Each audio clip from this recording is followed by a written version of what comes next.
Super star ரஜினிகாந்தோட நடிப்பில் October 15ஆம் தேதி திரையரங்குகளில் வெளியாக போகிற திரைப்படம் தான் ஜெயிலர் 2. இந்த ஜெயிலர் 2 படத்தை நெல்சன் எடுத்திருக்காரு. மேலும் சன் பிக்சர்ஸ் பிரம்மாண்டமாக ப்ரொடக்ஷன்ஸ் பண்ணிட்டு இருக்காங்க.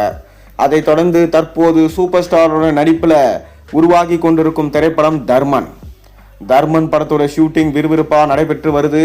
மேலும் இந்த தர்மன் படத்தில் சிம்ரன், ராஷி கண்ணா, ருக்மணி வசந்த், யோகி பாபு போன்ற மிக முக்கியமான நடிகர்கள் நடிச்சிட்டு வராங்க. தொடர்ந்து இந்த படத்தை அஸ்வந்த் மாரிமுத்து தான் டைரக்ட் பண்ணுறாரு. டெட்லி டாக்டர் என்கின்ற முக்கிய மைய கருத்தை வச்சு கொண்டு தான் இந்த படத்தை எடுக்கிறாரு. அதாவது 5 ரூபா டாக்டர் என அனைவராலும் அறியப்பட்டவருடைய வாழ்க்கை வரலாற்றை எடுக்கிறாரா என்கின்ற கேள்வியும் இருந்துட்டு வருது. அதற்கு இயக்குனரே, இந்த படம் குட் டாக்டர் சம்பந்தப்பட்டது கிடையாது, இந்த படம் டெட்லி டாக்டர், ஒரு வேட்டையாடு விளையாடு மற்றும் படையப்பா ஸ்டைலில் தான் இந்த படம் இருக்கும் என உறுதி செஞ்சிருந்தார்.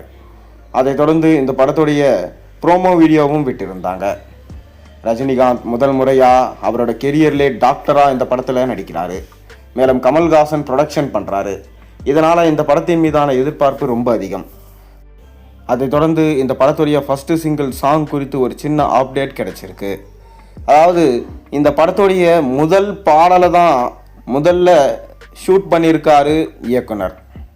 தொடர்ந்து ரஜினிகாந்த், சிம்ரன், ராஷி கண்ணா போன்ற நடிகர்கள் அனைவரும் சேர்ந்து இந்த பாடலுக்கு நடனம் ஆடியிருக்காங்களாம். 1000 நடன கலைஞர்களோட டாக்டர் கெட்டப்லே கார்லேருந்து இறங்கி வந்து நடனம் ஆடுற மாதிரி இந்த சீனை எடுத்திருக்காராம். அது மட்டும் இல்லாமல் ரஜினியோடைய நடிப்பை பார்க்குறதுக்காகவே ரொம்பவே சூப்பராக இருக்குது என இயக்குனரும் சொல்லியிருந்தார். அது மட்டும் இல்லாமல் ராஷி கண்ணா என்ன சொன்னாங்கன்னா, எனக்கு இமாலயன் மாஸ்டர்ஸ் அப்படின்ற புத்தகத்தை ரஜினி கொடுத்து படிக்க சொன்னார். நானும் படித்து கொண்டு இருக்கேன். புத்தகம் ரொம்ப அருமையாக இருக்குது. அதிலிருந்து சில விஷயங்களை ரஜினி என்கிட்ட சொல்லியிருந்தார். கண்டிப்பாக அந்த புத்தகத்தை நான் முழுசாக படித்து முடிச்சுட்டு அதை பற்றி நான் எல்லார்கிட்டையும் சொல்லுவேன் என சொல்லியிருக்கிறாராம். மேலும் ரஜினிகாந்த் தொடர்ந்து தர்மன் படத்துடைய ஷூட்டிங்கில் பிஸியாக கலந்து கொண்டிருக்காரு. இந்த படத்தோட ஷூட்டிங் இந்த வருஷம் நிறைவடைந்திடும் எனவும் இந்த பாடலை பொங்கலுக்கு நம்ம எதிர்பார்க்கலாம் என தகவல்கள் கிடைக்கப்பட்டிருக்கு. அக்டோபர் 15 ஜெயிலர் 2 படம் ரிலீஸ் ஆக போகுது. அதை தொடர்ந்து தான் தர்மன் படம் அடுத்த வருஷம் சம்மருக்கு ரிலீஸ் ஆகும் என சொல்லப்படுது. மேலும் அதை தொடர்ந்து தலைவர் 174 திரைப்படம் ரஜினி, கமல் மற்றும் நெல்சனோட காம்போவில் உருவாக்க போகுது. நீங்கள் தர்மன் படத்துடைய ஃபஸ்ட்டு சிங்கிளுக்காக வந்து வெயிட் பண்ணுறீங்கன்றது மறக்காம கீழே கமெண்ட்டில் சொல்லுங்கள்.